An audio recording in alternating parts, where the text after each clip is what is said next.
मित्रांनो, जुनं ते सोनं या सिरीज मधला आपला अजून एक इंटरेस्टिंग व्हिडिओ.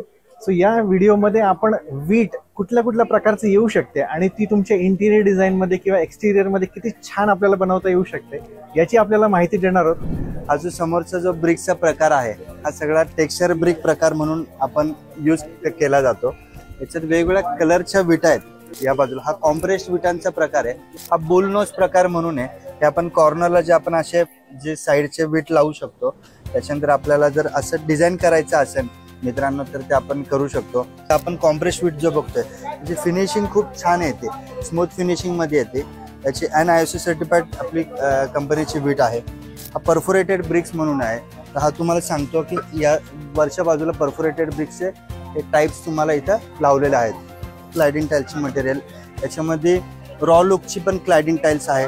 याच्यामध्ये 1200 डिग्री सेल्सिअसला तापलेली विट आहे. खूप छान याची स्ट्रेंथ आहे. इंडस्ट्रियल कोळशावरती भाजलेली विट आहे.